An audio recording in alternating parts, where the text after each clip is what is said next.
Bíblia Sagrada, primeiro livro de Coríntios, capítulo 14. Que o amor seja seu maior objetivo. Contudo, desejem também os dons espirituais, especialmente a capacidade de profetizar, pois quem fala em línguas fala apenas com Deus, pois ninguém mais o entende, e em espírito fala verdades ocultas. Mas aquele que profetiza fortalece, anima e conforta os outros. Quem fala em línguas fortalece a si mesmo, mas quem profetiza fortalece toda a igreja. Gostaria que todos vocês falassem em línguas, mas gostaria ainda mais que todos profetizassem, pois a profecia é superior a falar em línguas, a menos que alguém interprete o que vocês dizem para que toda a igreja seja fortalecida. Irmãos, se eu for visitá-los e falar em línguas, em que isso os ajudará? Mas se eu lhes trouxer uma revelação, um conhecimento especial, uma profecia ou um ensinamento, isso lhes será proveitoso. Até mesmo instrumentos inanimados como a flauta ou a harpa precisam soar as notas com clareza. Do contrário, ninguém reconhecerá a melodia. E, se a trombeta não emitir um toque nítido, como os soldados saberão que estão sendo convocados para a batalha? O mesmo acontece com vocês. Se usarem palavras incompreensíveis, como alguém saberá o que estão dizendo? Será o mesmo que falar ao vento. Há muitos idiomas no mundo e todos têm sentido. Mas, se eu não entendo um idioma, sou estrangeiro para quem o fala, e ele é estrangeiro para mim. O mesmo se aplica a vocês. Uma vez que estão ansiosos para ter os dons espirituais, busquem os dons que fortalecerão a igreja toda. Portanto, quem fala em línguas deve orar pedindo também a capacidade de interpretar o que é dito. Pois, se oro em línguas, meu espírito ora, mas eu não entendo o que estou dizendo. Então, o que devo fazer? Orarei no espírito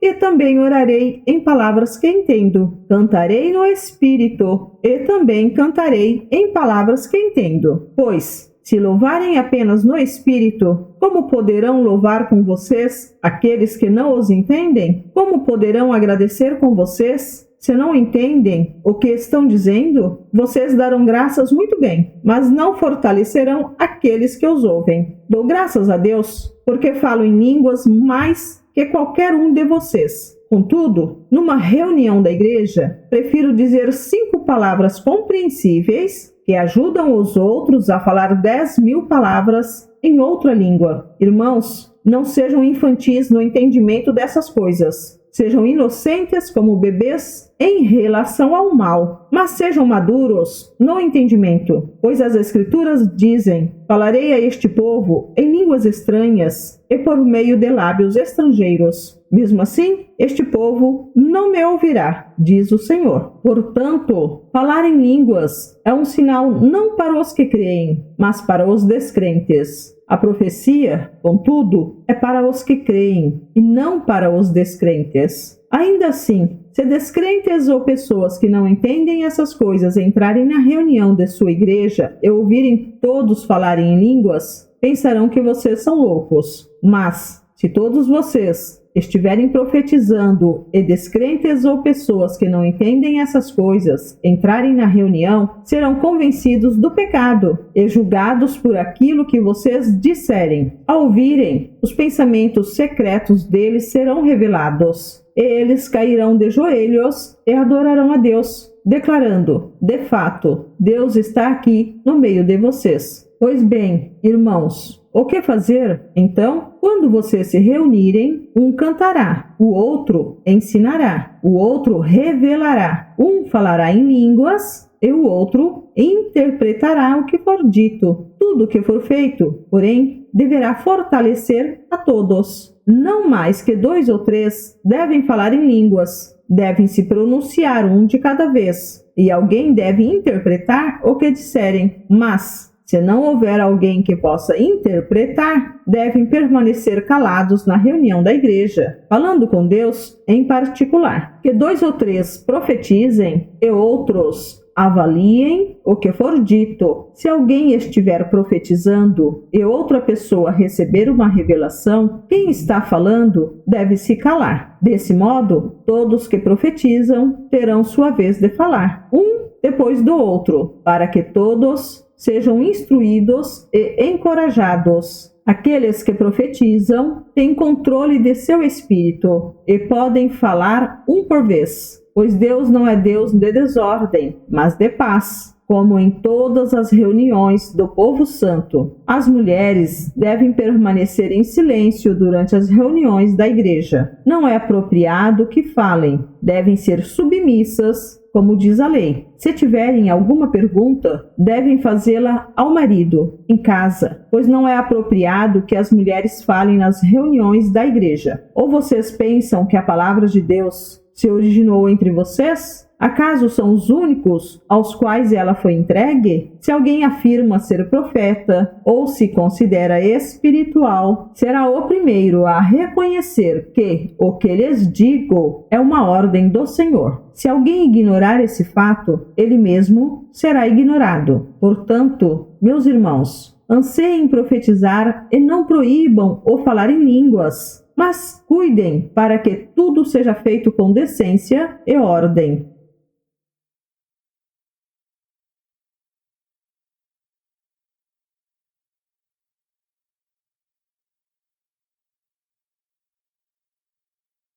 Primeiro livro de Coríntios, capítulo 15. Agora, irmãos, quero lembrá-los das boas novas que lhes anunciei anteriormente. Vocês as receberam e nelas permaneceram firmes. São essas boas novas que os salvam, se continuarem a crer na mensagem, como lhes anunciei. Do contrário, sua fé é inútil. Eu lhes transmiti o que era mais importante e o que também me foi transmitido. Cristo morreu por nossos pecados, como dizem as Escrituras. Ele foi sepultado e ressuscitou no terceiro dia, como dizem as Escrituras. Apareceu a Pedro e, mais tarde, aos 12. Depois disso, apareceu a mais de 500 irmãos de uma só vez, a maioria dos quais ainda está viva, embora alguns já tenham adormecido. Mais tarde, apareceu a Tiago e, posteriormente, a todos os apóstolos. Por último, apareceu também a mim, como se eu tivesse nascido fora de tempo, pois sou o mais insignificante dos apóstolos. Aliás, nem sou digno de ser chamado apóstolo, pois persegui a igreja de Deus. O que agora sou, porém, deve-se inteiramente à graça que Deus derramou sobre mim e que não foi inútil. Trabalhei com mais dedicação que qualquer outro apóstolo e, no entanto, não fui eu, mas Deus que, em sua graça, operou por meu intermédio.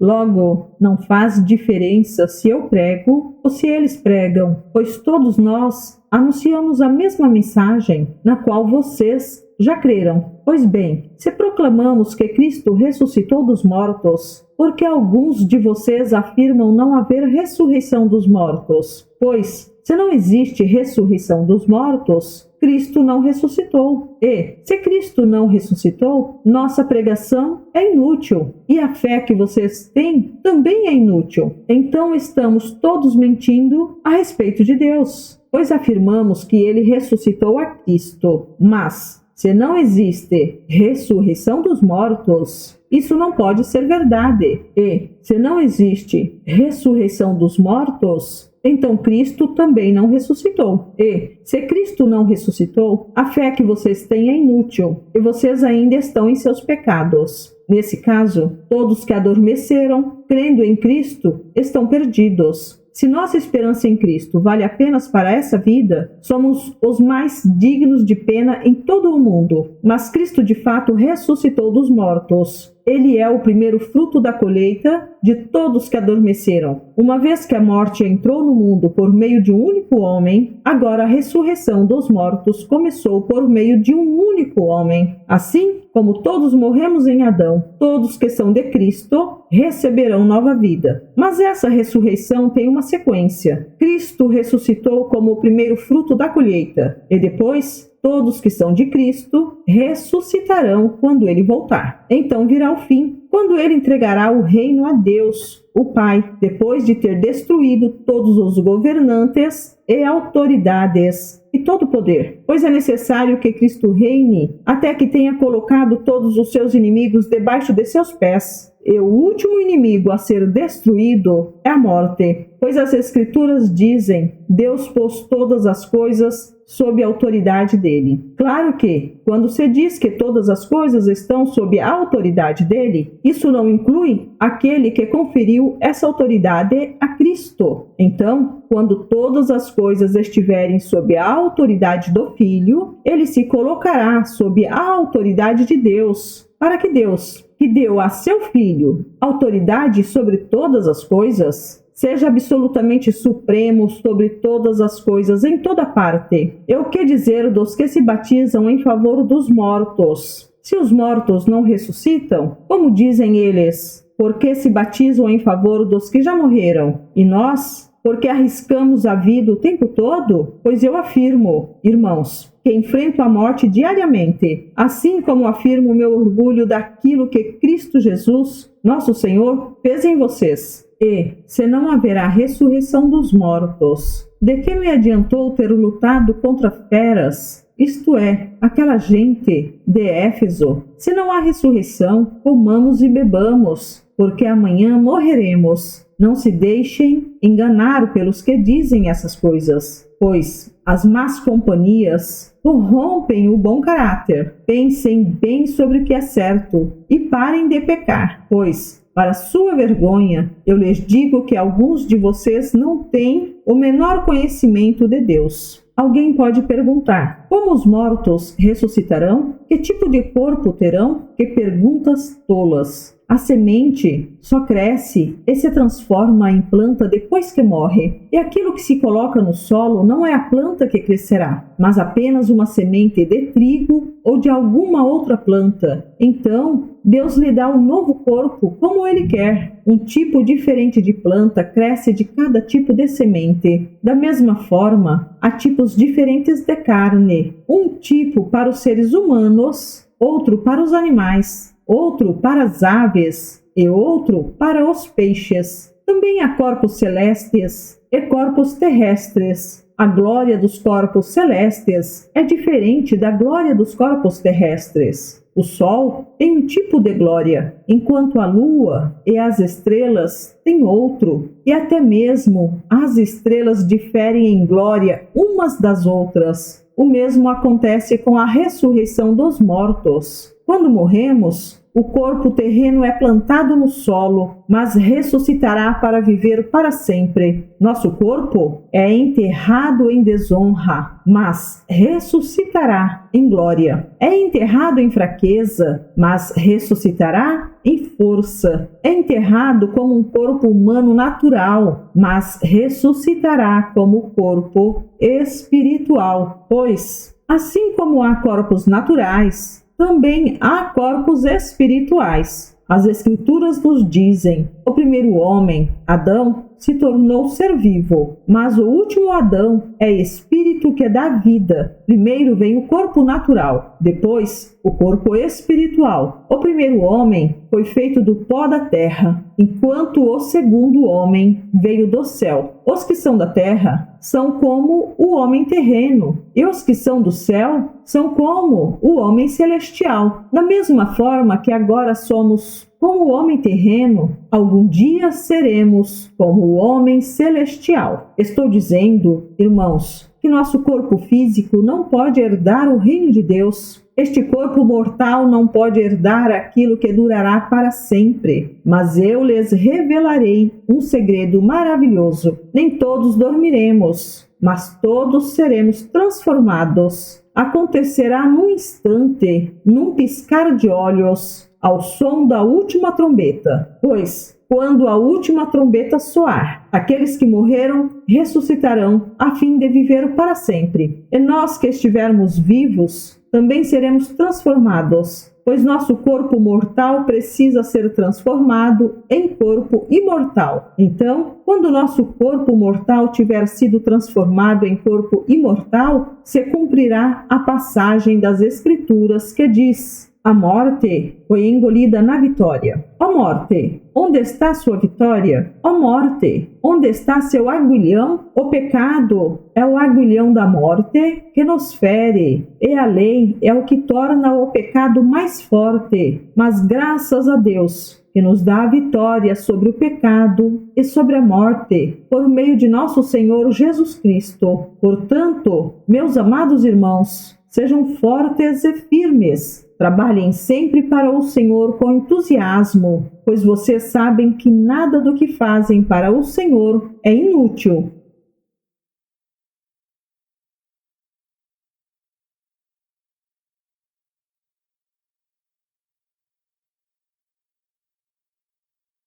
Bíblia Sagrada, primeiro livro de Coríntios, capítulo 16. Quanto à pergunta sobre o dinheiro que vocês estão coletando para o povo santo, sigam as mesmas instruções que dei às igrejas na Galácia. No primeiro dia de cada semana, separem uma parte de sua renda. Não esperem até que eu chegue para então coletar tudo de uma vez. Quando eu chegar, entregarei cartas de recomendação aos mensageiros que vocês escolherem para levar sua oferta a Jerusalém. E, se for conveniente que eu também vá, eles viajarão comigo. Eu os visitarei depois de ir à Macedônia, pois devo passar por lá. Talvez permaneça um tempo com vocês. Quem sabe todo o inverno. Depois vocês poderão me encaminhar para meu próximo destino. Desta vez, não quero visitá-los apenas de passagem. Quero ficar algum tempo, se o Senhor o permitir. Por enquanto, permanecerei em Éfeso até a festa de Pentecostes. Há uma porta inteiramente aberta para realizar um grande trabalho aqui, ainda que muitos se oponham a mim. Quando Timóteo chegar, não deve se sentir intimidado por vocês. Ele está realizando a obra do Senhor, assim como eu. Não deixem que ninguém o trate com desprezo. Enviem-no de volta para mim com sua bênção. Espero que ele venha junto com os demais irmãos. Quanto a nosso irmão Apolo, insisti que ele os visitasse com os outros irmãos, mas ele não estava disposto a ir agora. Ele o fará mais tarde, quando tiver oportunidade. Estejam vigilantes, permaneçam firmes na fé, sejam corajosos, sejam fortes, façam tudo com amor. Vocês sabem que Estéfanas e sua família foram os primeiros convertidos na Acaia e têm dedicado a vida ao serviço do povo de Deus. Peço, irmãos, que se sujeitem a eles e a outros que, como eles, servem com tanta devoção. Estou muito contente com a vida de Estéfanas, Fortunato e Acaico. Eles proveram a ajuda que vocês, por não estarem aqui, não puderam me dar. Eles têm sido um grande estímulo para mim,